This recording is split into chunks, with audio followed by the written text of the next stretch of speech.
Bueno, yo voy a ser medio aburrida en el sentido que le quiero dar, amén de una aclaración previa, le quiero dar a mi intervención lo que ha motivado mi decisión. Reitero, a mí me ofende mucho, y eso sí es un ataque personal, que hemos recibido presiones. Vuelvo a repetir acá, avísenme dónde está la persona que me pueda presionar, que de repente puedo vivir en forma más tranquila, y no siempre empezando de nuevo cuando soy fiel a mis principios.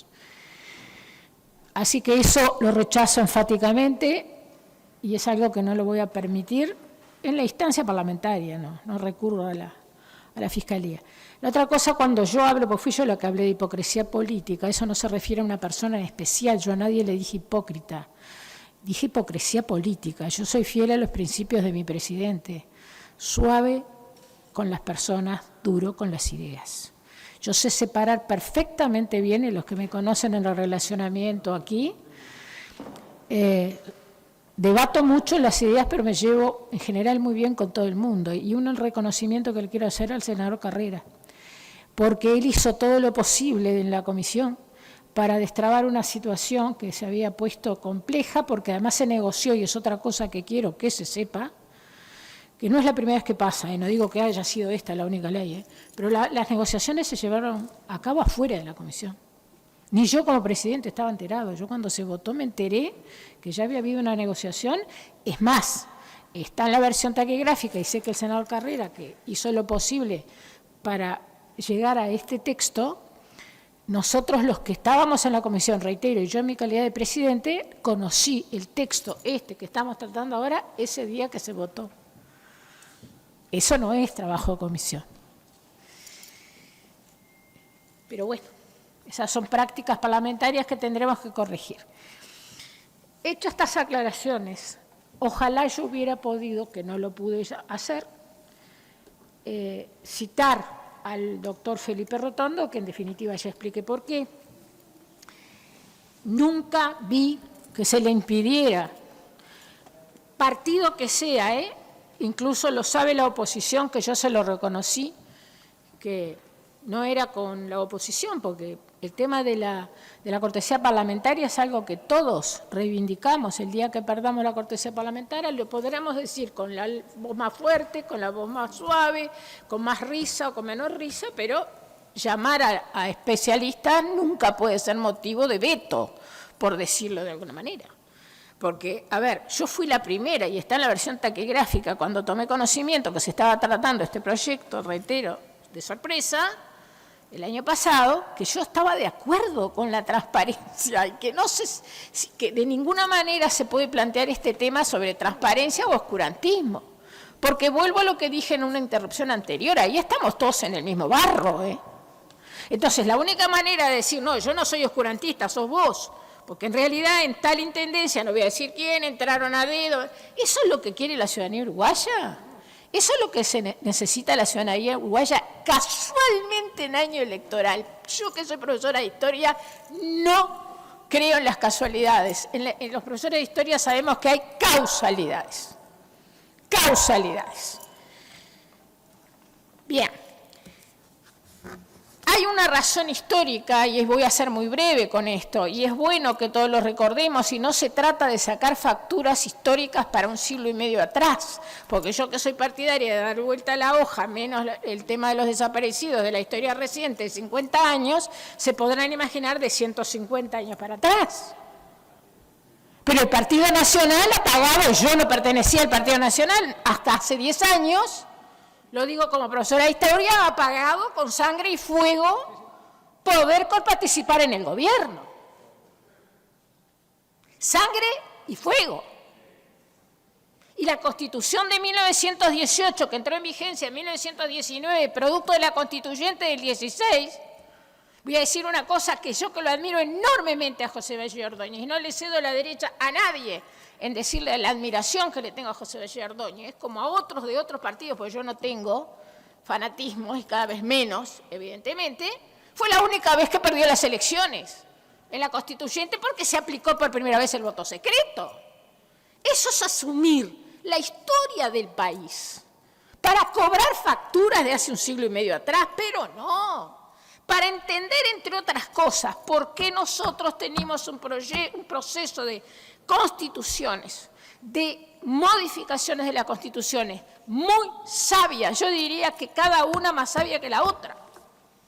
Y se arranca desde la de 1900, que entró en vigencia en el 19, de la del 18, que en realidad es la más fundante del Estado social del derecho, que la de 1830, porque olvidamos que la de 1830 no podían votar los sirvientes a sueldo, no podían votar los peones jornaleros, los analfabetos, porque Artigas perdió, ¿vieron? Las mujeres, que tal vez, pero bueno, quiero decir, a ver, todos levantamos la bandera de la Constitución de 1830, por supuesto que sí, pero era una Constitución censitaria, quedaba fuera toda la población, con razón Artigas nunca quiso volver. Y dijo, no tengo patria, y todo el mundo sabe que dijo, no tengo patria, y no quiso volver con el hijo. Ahora, ¿podemos seguir llorando sobre leche derramada? No, tenemos que valorar los esfuerzos que la ciudadanía uruguaya hizo, porque los gobernantes que son, que fueron y que son y que serán, los representantes de la ciudadanía, mejor, regular o peor, pero manifiestan los intereses y la voluntad de la ciudadanía. Y como todo dirigente no tiene que ser solamente hacer lo que la ciudadanía quiera o le parezca, sino también hacer pedagogía, el dirigente político que se toma en serio la tarea, y mucho más los legisladores. En consecuencia, los discursos fáciles, miren, yo les voy a decir una cosa, yo cuestiono mucho al gobierno del Frente Amplio, en especial con respecto a los concursos, porque el concurso no es bueno y malo por sí mismo, no soluciona las cosas por sí mismas, porque si nosotros amañamos los concursos es la mejor manera de estratificar presupuestados para el resto de la vida, y acá lo que se hizo, y lo digo con todo respeto y con todo dolor, fue cambiar los concursos. Se pierde el anonimato en la primera prueba.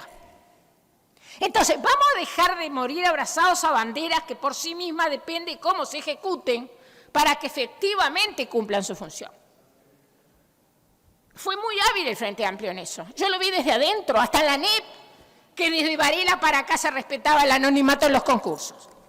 Si yo la primera prueba es una entrevista, ya está. ¿Para qué voy a concursar? Yo misma no me presenté a concurso de inspector porque ya perdí el anonimato en la primera prueba y con la bronca que me tenían las autoridades, aunque fueran de mi gobierno, no me presenté. Y era concurso, con todas las garantías, comillas, porque perdí el anonimato en la primera prueba. Entonces, concurso es igual a transparencia. Depende.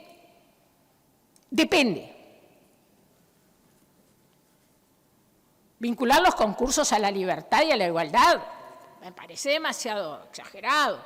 Sí, claro que son un mecanismo, son un medio, pero la igualdad y la libertad están consagradas en la Constitución de la República como derechos humanos fundamentales. ¿Vamos a compararlo con lo que es un acto administrativo que puede estar bien o mal hecho?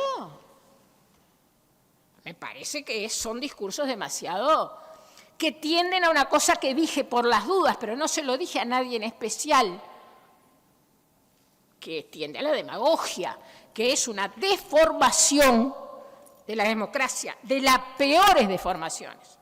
Los griegos lo tenían clarísimo y los romanos mucho más. La peor de las deformaciones.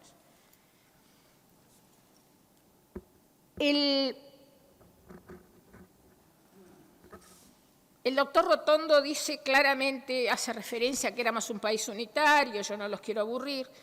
Después empieza como nosotros las sucesivas constituciones, él llega hasta la del 90, hasta la que entró en vigencia en la del 97, va reconociendo a los departamentos su autonomía. Porque partimos de la Constitución de 1830 y después de la del 18. ¿Ustedes saben el poder que tenían los jefes políticos y departamentales en los departamentos? Además de ser intendentes, eran el equivalente más el jefe de policía. Y todos sabemos, porque está en todos los libros de historia, qué partido político pertenecían. ¿Es una ofensa ese partido político? No, es un hecho objetivo de la realidad. Para el Partido Nacional, los 2/3, no solamente en esto, sino, por ejemplo, en las leyes electorales, son una seguridad de poder haber accedido al gobierno con las mismas posibilidades. Porque decimos fácilmente los 2/3. ¿Ustedes creen que los constitucionalistas son tontos? Como decía Sergio Botana, eran grandes prohombres del derecho. Y además muchos de ellos eran legisladores, lo cual le daba un gran prestigio al Parlamento. Era enorme el poder que tenían los jefes políticos y departamentales sobre los departamentos. Eran verdaderos señores feudales. Hay que retrotraer toda esa situación que además se hace cultural, porque nos estamos olvidando de la ciudadanía de los departamentos. ¿Qué somos, iluminados nosotros? Yo no tengo la oposición Montevideo Interior, no la tengo porque soy montevideana, pero conozco el interior también. Y lo que existe en la ciudadanía, en gran parte, yo diría en la mayoría, porque recorremos y hablamos, es la idea efectivamente de que Montevideo es un problema para el interior. Y bueno, sí, frontera y puerto, no voy a seguir hablando de historia. Entonces, lo que dice el constitucionalista Felipe Rotondo, el régimen jurídico de los gobiernos departamentales surge esencialmente de la Constitución de la República, la cual posee una sección, la 11, a ellos concerniente que se denomina del gobierno y administración de los departamentos, y la ley orgánica de esos gobiernos. Esa es la base constitucional de la autonomía de los gobiernos departamentales. No ni el acomodo, ni el clientelismo, eso es otra cosa, esas pueden ser consecuencias o patologías que son las que se castigan. Nunca se castiga la autonomía por sí misma, se castiga la patología y después vamos a decir cómo. Tiene obviamente la excepción del Poder Judicial, pero es lo único. El resto, dice Rotondo, el gobierno y la administración de cada uno de los departamentos están a cargo de personas jurídicas de derecho público estatal, conformadas por los órganos que se indicarán. El carácter de persona jurídica de cada gobierno departamental emerge en el artículo 24 de la Constitución, o sea, de las primeras normas programáticas. Y después hace referencia al contenido de la descentralización. Tiene un contenido político en tanto los órganos departamentales son electos por el cuerpo electoral del departamento. ¿Qué vamos a pasar por encima del cuerpo electoral departamental? Porque en el fondo lo que está es eso. Legislativa, en tanto los decretos que aprueba la Junta Departamental y promulga el intendente tienen fuerza de ley.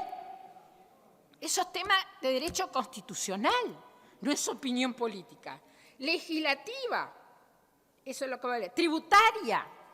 Ustedes saben cómo es el Uruguay celoso en materia tributaria, incluso con el Poder Ejecutivo. Sin embargo, en tanto cada gobierno departamental decreta y administra este tipo de recursos sobre las fuentes que determina la Constitución y sin perjuicio de los controles que ésta establece. Financiera, en tanto son ordenadores de gastos y pagos del presupuesto, que en principio aprueban sus propios órganos.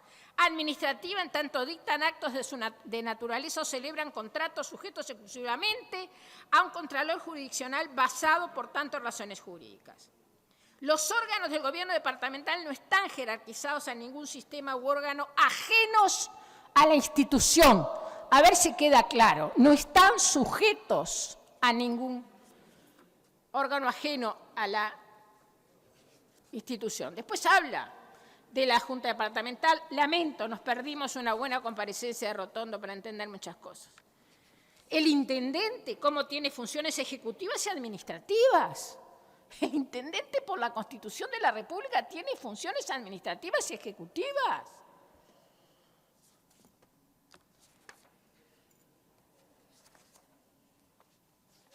Es muy largo el trabajo, por eso hubiera sido importante que hubiera venido. Y después se refiere específicamente, señora Presidenta, al Estatuto de los Funcionarios. Su naturaleza jurídica, porque claro, él es constitucionalista de verdad y muy respetuoso además de las instituciones y muy humilde, porque si hay algo que a Felipe Rotondo lo distingue, como distinguía a Casinelli, era su enorme humildad, que no se puede decir todo de todos los catedráticos igual. Y me hago cargo. El cuerpo normativo formal que contiene las normas relativas a la relación funcional se aprueba mediante decreto legislativo departamental. La ley nacional, por 2/3 del voto de total de componentes de cada Cámara, puede establecer normas especiales que por su generalidad o naturaleza, ahí vino el aporte del senador Carrera, él se dio cuenta que no se podía decir determinadas cosas en un proyecto de ley. Y decir lo que dice el proyecto de ley ya está dicho en la propia Constitución. Es más, el doctor Rotondo, cuando empieza el trabajo dice, todas las veces que me refiera a las normas de los gobiernos departamentales deben entenderse constitucionales, lo dice al principio, para que no estemos repitiendo o no tenga que estar repitiendo. Y después hace referencia a la ley 16.127, a la que hizo mención el senador Botana, que como establecía normas especiales, la Corte la declaró inconstitucional, porque no podemos legislar sobre normas específicas que son privativas de los gobiernos departamentales. Como decía muy bien el senador Botana, significa ahora además agregar otra cosa, el ingreso le corresponde a los gobiernos departamentales. La Constitución dice eso. Ahora, si nos queremos convertir en algo, un parlamento, que espero que no, que diga, como no me gusta lo que dice la Constitución, no la cumplo. O la interpreto como mejor se me ocurre. O le hago decir a catedráticos que vinieron y trajeron cosas que realmente no dicen, porque Martín Rizo, que yo no lo hubiera propuesto, y él sabe, pero lo dice. Lo llamaron ustedes a Martín Rizo, yo no lo escuché, porque como fue un tratamiento rápido y la verdad estuve internada casi una semana y media por una operación, no se preocupó, no una operación de vesícula, entiendo que hay algún problema en el proyecto, porque el artículo primero, que ya no es una norma especial, sino que directamente se hace aplicable en esta materia todo el régimen de los funcionarios de la Administración Central. Entonces, acá sí creo que deja una puerta para que algún o algunos gobiernos departamentales impugnen la constitucionalidad de esto, señalando que no es una norma especial. Cuando lo tuvo que tratar la Corte, la impugnación que se hizo de la ley 16.127, que lo que hace es general, pero la Corte entendió que como regulaba los ascensos era especial. Y declaró, es interesantísimo el fundamento, pero como es largo no los quiero aburrir, declarando inaplicables en cuanto al actor, o sea, los impugnantes que fueron gobiernos departamentales, por inconstitucionales las disposiciones de los artículos 1, 2, 3, 4, literal G, inciso final, 5, 7 y 8 de la ley 16.127, de 7 de agosto de 1990, gobierno herrerista, por las dudas, porque como se mencionó el herrerismo, que siempre sale ahora sale siempre el herrerismo, está bien. Luis Alberto Herrera fue un líder histórico que habrá que estudiarlo, que se estudió bastante poco, la verdad, ¿no? Entonces, un gobierno herrerista. El gobierno, si no me sale mal, es de la calle Herrera, ¿verdad? Bien. Y la Corte lo declaró inconstitucional porque se metía en la autonomía departamental, rechazando los demás la demanda inconstitucional, debiendo archivarse oportunamente en otros. Señora Presidenta, desde el punto de vista jurídico, no hay duda que no nos podemos meter en temas especiales de los gobiernos departamentales. Por eso el senador Charles Carreras hizo la enunciación de este artículo único, reitero que yo al menos conocí el día que entró, porque no lo habíamos leído antes, ni participamos de la negociación, como el resto de la bancada del Partido Nacional, dentro de la Comisión de Constitución, y eso nadie me lo puede negar, nadie me lo va a poder negar porque lo conocimos ahí, lo que hizo fue la Constitución está vigente. Con todo respeto, y sabe el senador Carreras que trabajamos muy bien en la Comisión de Constitución, y es muy respetuoso de las formas, y es muy respetuoso del derecho de las mayorías y de las minorías. Pero lo que hizo el senador Charles Carreras fue decir la Constitución está vigente. Ahora, resulta que después ahora decimos, bueno, si está vigente, ¿por qué no legislamos de igual? ¿Pero y esto qué es? ¿El boliche, el resorte? No, es el Senado de la Nación. ¿Cómo vamos, sabiendo que existen normas constitucionales que nos inhiben de determinadas cosas, vamos a hacerlo igual? Porque además, total, ya está. Yo la verdad que a veces escucho cosas, sinceramente, que con todo el respeto del mundo me resultan muy preocupantes. Voy a decir lo último. Porque yo ayer ya empecé a ver en el Twitter, que es lo único que yo tengo de noche, después que terminé de trabajar y todo lo demás, que el Partido Nacional es el único que está de acuerdo con el oscurantismo y la corrupción. A mí que lo digan los trolls, los haters, toda esa manga de mercenarios que yo no sé quién paga, si China, si Paraguay o si quién, porque yo creo que son muy baratos, los uruguayos somos muy baratos y sobre todo para ser mercenarios, ya empezaron con esa historia. Entonces ahí sí, eso no lo vamos a permitir, de ninguna manera. Porque si eso era lo que se buscaba, bueno, nos van a encontrar como fuimos siempre. Yo los últimos 10 años, pero como profesora de historia, siempre. Por algo me recibí con una monografía de Parecho Sarabia y con Pibel Devoto como profesor. Ya está previsto en la Constitución, señora Presidente, cómo castigar la patología de los gobiernos departamentales. Quien está presente acá de la Comisión de Constitución sabe lo que yo luché y llevé hasta la destitución a cuatro alcaldes, concejales, ediles, 4, del Partido Nacional del Departamento de Colonia, incluso en opinión contraria de la compañera Carmen Aciani, que ya entendía jurídicamente, porque es un tema jurídico, yo lo reconozco, que tenía que ir a la suspensión. Y yo entendí, porque entendí y lo justifiqué, y así lo aprobó la comisión, que era destitución, los destituimos a los 4. De un plumazo, tuvimos que demorar un poco más porque la Corte justamente tenía que hacer un dictamen sobre un recurso de inconstitucionalidad que había interpuesto uno de los destituidos. Ahora, de esos 4 destituidos, ahora voy a lo otro. ¿Cómo pueden volver esos 4 destituidos? Corruptos, declarados culpables por la justicia penal, delitos de asociación para delinquir, uno de ellos. Si la población los vuelve a votar. Y entonces ahí sí que la cosa es complicada, pero entonces no lo solucionamos con una ley. Es un problema cultural que tendremos que acostumbrar a que hay que corregir. A ver, si alguno va a volver, y no sé, y tal vez puede que sí, a pesar de que los destituimos a los 4. Y rápidamente. Entonces, señora Presidente, el Senado de la República y en la Cámara de Diputados, en caso de juicio político al intendente, que se iniciaría en la Cámara de Representantes, tiene prevista la sanción a las autoridades departamentales que no son honestas o que cometen actos de clientelismo.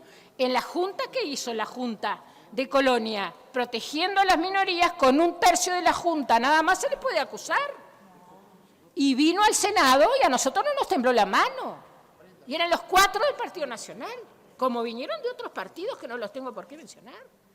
La institución de juicio político para el intendente o para los cargos departamentales, ahora incluidos por la propia Corte, a los alcaldes, aunque es posterior a la ley, pero la Corte lo consideró así, se puede sancionar. Es así que se sanciona lo que está mal. No barriendo como si todos fuéramos corruptos y partiendo de la base que todos somos corruptos. Eso, reitero, es algo que le hace mucho daño a todos los partidos políticos, a todos los partidos políticos. Así que, en definitiva, la Constitución de la República, con sus sucesivas modificaciones, es muy sabia para respaldar la posición que tiene el Partido Nacional en cuanto a la defensa de las autonomías departamentales. No se puede legislar lo que la Constitución no permite que se legisle, excepto que queramos hacer un saludo de la bandera para quedar bien. Porque dice, sí, ¿cómo la población puede no entenderlo? Y expliquémosle. Yo estoy dispuesta a aplicárselo a la gente, no tengo ningún inconveniente. ¿Por qué es que las cosas no se hacen al barrer, que las cosas no se hacen para tratar de quedar bien? Y no lo digo por nadie en especial, lo digo en general, por mí en primer lugar, porque para mí sería mucho más fácil levantar la mano y votarlo. No, en contra de la Constitución, en contra de la posición histórica de la Suprema Corte. Miren, el otro día, nunca va a ser otra vez integrante de la Corte por razones obvias, pero lo fui a hablar con el doctor Chediak, reitero, 3 veces presidente de la Corte. Le dije, ¿qué posición tiene? Con los gobiernos departamentales, no. Están previstos en la Constitución todos los mecanismos de control, departamental y nacional, con intervención de la Cámara de Diputados, en caso de juicio político del intendente, y después tribunal de alzada, siempre tribunal de alzada al Senado. Con los gobiernos departamentales, no. En consecuencia, nosotros no estamos a favor del oscurantismo. Defendemos la Constitución.